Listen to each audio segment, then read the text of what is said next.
كتب كلمات هذه الشيلة الشاعرة الدكتورة رشا علي الفقيه الملقبة بزهرة اليمن، تعقيبا على رد الشاعر الإماراتي ناجح التليدي على الشاعر الماربي، والذي أثارت غضب الكثير من اليمنيين.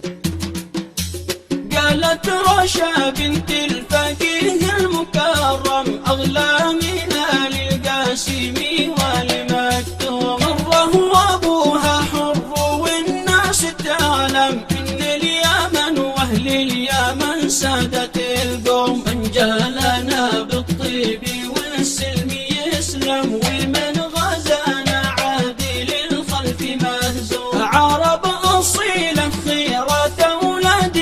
آدم، وإحنا سبا وأحفاد حمير وجرهم، يا ابن التليدي قدر الشعر وافهم مباني ناس بشلة الفرس والروم، خذ مريمك لك عننا لو تكرم، واقرط لسانك واترك العرض محشوم، ألفي من الغزلان مليون مريم مثل الأفاعي ريقها سم مسموم، لكن على مثلك جسدها محرم، حمام صنعة ما تدور على القوم، ما تعشق إلا كل فارس مخضرم، من ثوبها لو كان في الخبط مرجوم، فارس يصد الجن بالليل الأظلم، يكره وجود العطر مدمن على الثوم، بدوية ما تهوى الغرام المحرم، لو راسها يصبح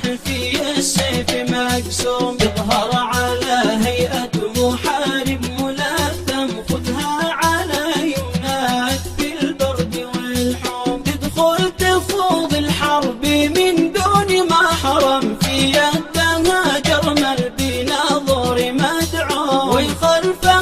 رجال راس معمم، مؤمن على ما عاهد الله ملزوم، قل للذي حلل لنفسه وحرم، ترى اليمن واهله من البغي معصوم، لكن بعض الناس ما